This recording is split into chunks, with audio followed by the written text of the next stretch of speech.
नमस्कार मित्रों, मैं विपिन राजपूत विद्यापीठ सुपरी से। मित्रों, आज हम संधारित्र के बारे में पढ़ेंगे, कंडेंसर। तो संधारित्र क्या होता है, इसका सिद्धांत क्या है और इसके लिए व्यंजक व उपयोग के बारे में हम अध्ययन करेंगे।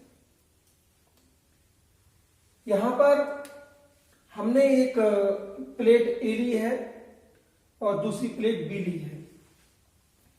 अब यदि इन दोनों प्लेटों को थोड़ा हम दूर रखें, सपोज करिए हमने इनकी दूरी स्मॉल डी रखी है, यानी कि इन दोनों प्लेटों को हमने स्मॉल डी दूरी पर रखा है। अब आप यदि प्लेट ए को प्लस क्यू आवेश दे देते हैं, आपने यदि प्लेट ए को प्लस क्यू आवेश दिया तो आप देखते हैं कि प्लेट ए पर दोनों ओर प्रत्येक स्थान पर समान रूप से प्लस क्यू आवेश फैल जाता है। और हम इसके पास में स्मॉल डी दूरी पर दूसरी प्लेट बी रखते हैं, तो प्रेरण की क्रिया के द्वारा प्लेट बी के आगे वाला जो सिरा है उस पर माइनस आवेश यानी कि विपरीत आवेश प्रेरित हो जाता है, और दूसरी ओर समान आवेश यानी कि प्लस आवेश प्रेरित हो जाता है। ये ऐसा नियम होता है प्रेरण क्रिया में। अब चूंकि हमने प्लेट बी को भू संपर्कित कर रखा है, यानी कि पृथ्वी से कनेक्ट कर रखा है, तो पृथ्वी से आने वाले जो इलेक्ट्रॉन है ना, वो पॉजिटिव चार्ज को क्या करेंगे, आकर्षित करेंगे, और इस तरह से प्लेट बी के दूसरी ओर का समस्त धन आवेश पृथ्वी में चला जाएगा।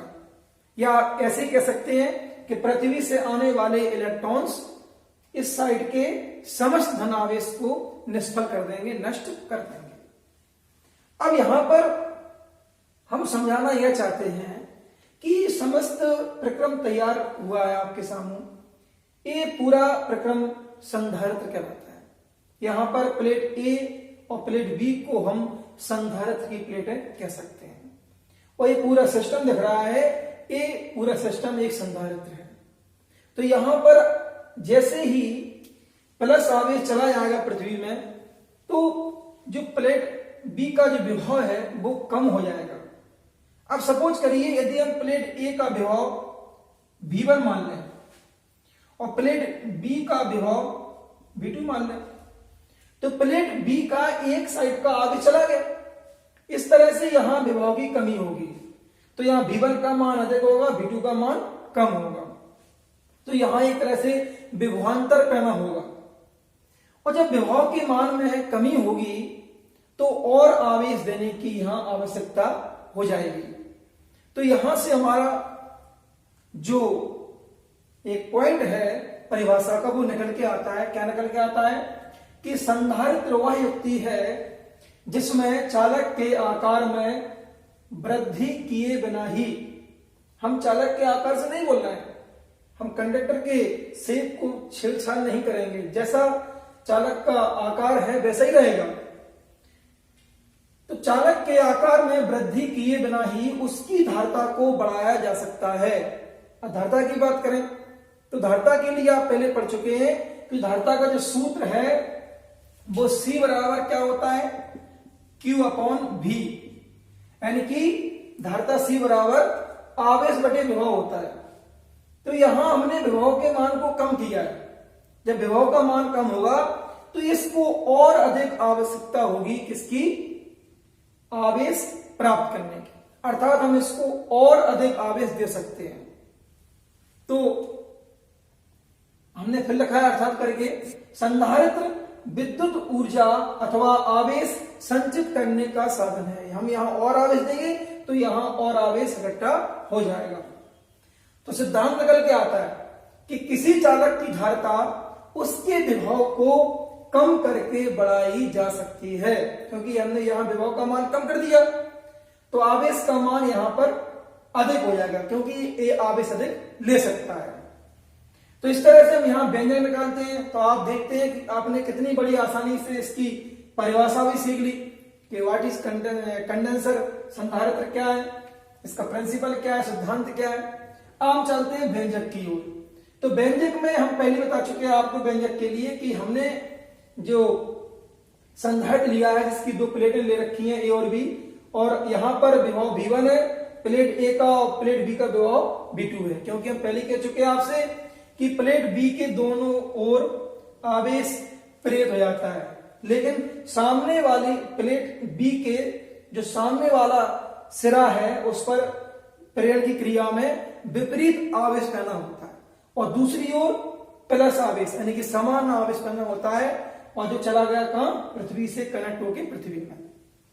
अब यहां पर विभव V का मान अधिक होगा, इसलिए अगर हम संधारित्र की प्लेटों के मध्य विभवांतर की बात करें तो विभवांतर हो जाएगा V1 माइनस V2, क्योंकि यहां V1 का मान अधिक होगा, V2 का मान कम होगा।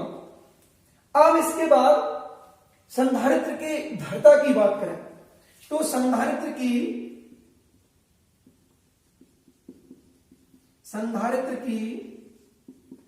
धारिता C बराबर हो जाएगा आवेश बटे विभवांतर। Q माने आवेश, V माने विभवांतर, आवेश बटे विभवांतर। तो इस तरह से आपका व्यंजक निकल आएगा C बराबर आवेश का मान क्या है Q, और विभवांतर का मान क्या है V1 minus V2, V1 minus V2। इस तरह से आपका ये व्यंजक निकल आया, किसके लिए, संधारित्र की धारिता के लिए। आसानी से, बिल्कुल आसानी से। ये क्वेश्चन जो एग्जाम में आते हैं, दो क्वेश्चन संधारित्र पर, उसके लिए बहुत ही मोस्ट बेसिक क्वेश्चन है। एग्जाम में ऐसा नहीं, एग्जाम में इसको ही पूछ लेते हैं, लेकिन ज्यादातर जो आगे पढ़ने वाले हैं बोर्ड एग्जाम के लिए क्वेश्चन, वो इसके बिना हम नहीं समझ सकते, नहीं कर सकते, इसलिए इसको समझना बहुत जरूरी है। आगे हम अगर संधारित्र के उपयोग की बात करें तो संधारित्र का उपयोग रेडियो सेट में ट्यूनिंग के लिए होता है, और इसके साथ साथ इसका उपयोग दौलत्र में भी होता है।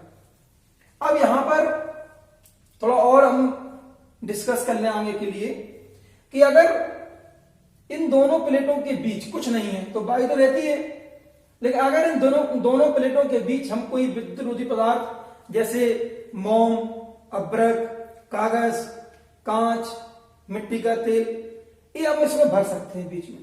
अगर आप ऐसा करते हैं तो संधारित्र की धारिता बढ़ जाती है, अर्थात संधारित्र की दोनों प्लेटों के बीच हम कोई परावैद्युत माध्यम रख देते हैं तो उसकी धारिता बढ़ जाती है। ये क्वेश्चन, इसका व्यंजक आने वाले लेक्चर में मैं निकलवाऊंगा, जो कि बोर्ड एग्जाम 2021-22 के लिए बहुत मोस्ट है, वेरी मोस्ट है। Thank you very much.